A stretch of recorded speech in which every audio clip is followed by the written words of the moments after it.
Next interconnection हम देखेंगे three phase का, दैट इज़ डेल्टा और मैश कनेक्शन। इस कनेक्शन में जो हमारी थ्री वाइंडिंग्स होती हैं, थ्री वाइंडिंग्स को आपस में सीरीज़ में जोड़ा जाता है।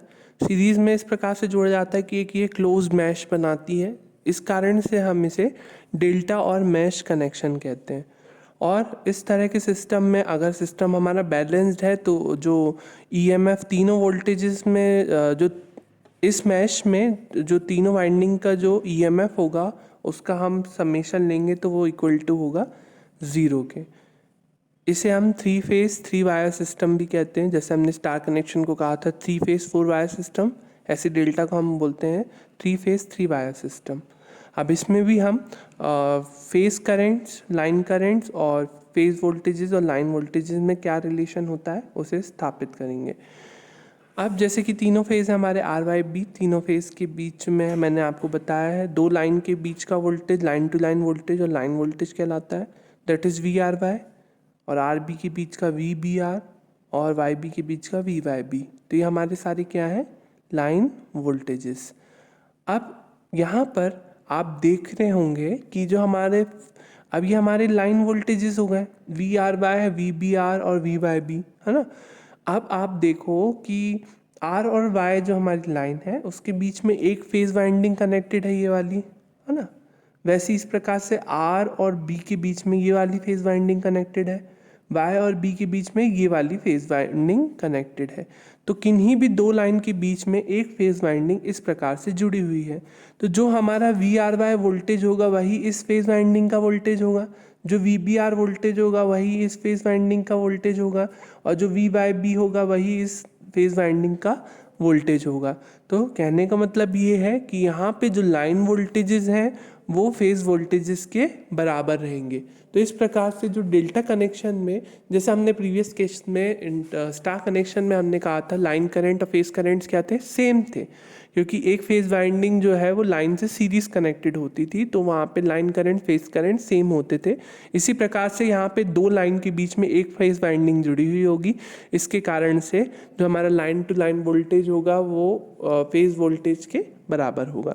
तो जैसे कि हमने V R Y, V Y B और वी बी आर को अगर हम कहते हैं कि वह लाइन वोल्टेज वी एल के बराबर है, तो वी एल का मान वी फेज के बराबर होगा, फेज वोल्टेज के बराबर होगा।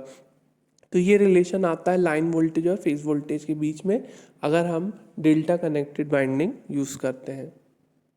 वही लिखा भी है मैंने, there is only one phase winding between any pair of line, किन्हीं भी दो लाइन के बीच, पेयर मतलब दो, है ना।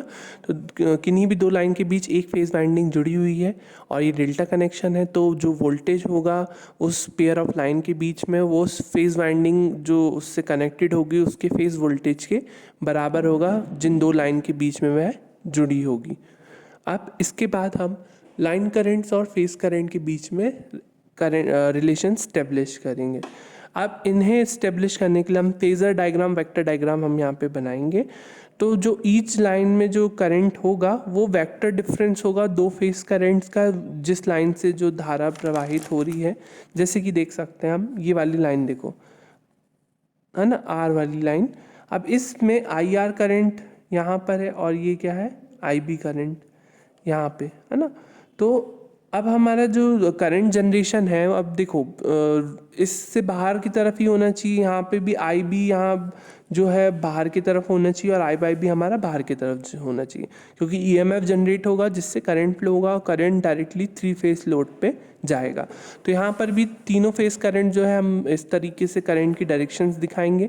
अब आई आर इस तरफ है, आई बी इस तरफ है, तो केसीएल के हिसाब से आप यहाँ लिख सकते हैं इस फेज में करंट क्या होगा, I R minus I B, मतलब vector difference of current I R and I B. अब इसका देखेंगे हम, आई बी यहाँ से आई बी आए तो यहाँ पे आई बी माइनस आई वाई, अब यहाँ से आई वाई और इधर से आई आर तो ये होगा आई वाई माइनस आई आर। तो इस प्रकार से हम सारे करंट्स देख सकते हैं। Current in line one, current in line one है I R minus I B, current in line B क्या है, I Y minus I R, current in line three क्या है, I B minus I Y. तो line one, line to, line three की current को हम I one, I two, I three भी ले सकते हैं। अब इसका हम वेक्टर डायग्राम बनाते हैं ताकि हम लाइन करंट और फेस करंट के बीच में संबंध स्थापित कर पाएँ। तो इसका जो वेक्टर डायग्राम हमने बनाया है ये V R Y V Y B और ये वी बी आर जो है ये सारे फेज वोल्टेजेस जो है या लाइन वोल्टेजेस भी इसे हम कहेंगे। तो ये फेज वोल्टेजेस जो लाइन वोल्टेजेस है ये 120 डिग्री के फेज़ में होंगे 120 एक दूसरे से। क्यों 120 डिग्री के फेज़ में होंगे? क्योंकि यहाँ पर जो वाइंडिंग है वो 120 डिग्री के स्पेस डिस्प्लेसमेंट के साथ प्लेस की जाती है स्टेटर में, जिसके कारण से जो ईएमएफ इंड्यूस होता है वो मैग्नीट्यूड में तो इक्वल होता है पर 120 डिग्री आउट ऑफ फेज होता है। इस कारण से V R Y V Y B ये क्या है वी बी आर जो है 120 डिग्री आउट ऑफ फेज होंगे। ये पूरा 120 डिग्री, ये भी पूरा और ये भी पूरा 120 डिग्री। अब जो करंट आई आर है वो आर बाय फेस में क्या होगा लैग करेगा, इसको भी वाई बाय लैग करेगा और आई भी इस प्रकार से इसको भी क्या करेगा लैग करेगा। तो इस तरीके से I R I by I B ले लिया, आई आर का उल्टा minus I R, I Y का उल्टा minus I Y, I B का उल्टा माइनस आई बी, इस प्रकार से करंट भी ले लिए उल्ट रिवर्स। अब वेक्टर डिफरेंस लाइन वन का करंट क्या है I R minus I B, तो आई आर ये है आई बी है, दोनों का vector difference I R minus I B. इस प्रकार से इसका भी बना लेंगे, इस प्रकार से हमने इसका भी बना लिया। अब हम रिलेशन निकालेंगे फेस करंट और लाइन करंट के बीच में। तो हमारा लाइन करंट है I R minus I B, phase current है हमारा आई आर। अब इनके बीच के संबंध स्थापित करने के लिए हमने ये वाला ट्रायंगल लिया है जिसमें हमने एक परपेंडिकुलर ड्रॉ कर लिया है, ये ए बी सी डी। जैसे प्रीवियस केस में हमने किया था पूरा वैसे ही कर रहे हैं हम। अब जैसे ये पूरा एंगल कितना है 60 डिग्री है ना, ये पूरा एंगल क्या है सॉरी ये पूरा एंगल है 120 डिग्री। इसने कितने भाग में कर दिया जो हमारा जो करंट है आई आर ये फाई एंगल से लैग कर रहा है, आई बी जो हमने आई बी का जो अपोजिट ड्रॉ किया था इससे करंट कितना एंगल में डिफरेंशिएट हो गया 60 में, जिससे कि ये कितना होगा 30 और ये भी कितना होगा 30। तो ये एंगल कितना होगा हमारा 30 डिग्री। तो हम cos 30 लेंगे, जैसे प्रीवियस केस में हमने एंगल को किया था इसमें भी वही किया हमने। 30 कैसे आया आपको मैंने पहले भी बताया था, तो वो देखें आप। cos 30 इक्वल्स टू क्या होगा A B by A D, क्यों बेस अपॉन हाइपोटेनस, जैसे पहले किया वही इसमें भी वही लिया A B upon A D. तो ये ए सी बाई 2 है, I R minus I B by 2 है। ये आप थोड़ा सा प्रीवियस केस से देख लें ये कैसे सब लिखते हैं हम, आपको समझ में जाएगा। तो यहाँ से जो हमारा एक्सप्रेशन आएगा वो क्या आएगा I R minus I B equals to √3 I R. अब I R minus I B क्या है हमारा लाइन करंट, लाइन वन में आई वन बराबर से इतना इंटू इक्वल्स टू आ रहा है √3 into I R. I R I Y और आई बी क्या है हमारे फेस करंट जो कि हमने बनाया है। I R I Y I B हमारे फेस करंट्स है, I R minus I B I Y minus I R और I B minus I Y हमारे लाइन करंट्स है। तो इन दोनों के बीच हमारा रिलेशन आ गया, I R minus I B जो कि लाइन करंट है वो होगा √3 टाइम्स ऑफ फेस करंट।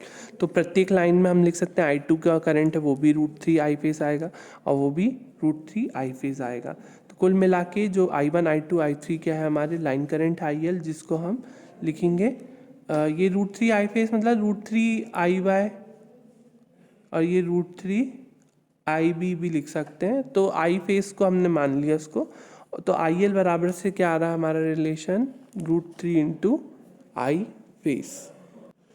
तो हमारे डेल्टा कनेक्शन में क्या देखा हमने, लाइन करंट से वो 120 डिग्री अपार्ट है। देखो इसको, या आप काम करें चेक करने का, लाइन करंट से 30 डिग्री बिहाइंड फेस करंट, ये भी आप चेक करें। Angle between line current and line voltage 30+5 है कि नहीं, ये भी आप चेक करें। ठीक है, ये कैसे चेक करना है आपको पढ़ लिए हो, आप चेक करो, फेजर से चेक करो वाकई में ऐसा आपको दिख रहा है कि नहीं दिख रहा। पावर पर फेस क्या होगा V phase I phase cos phi, total power होगा 3 times of this. V phase equals to V L आया है, आई फेस बराबर से आई एल बाई √3 आया। प्रीवियस केस में ये उल्टा था, V phase V L by √3 था, आई फेस आई एल के केस बराबर था स्टार कनेक्शन में।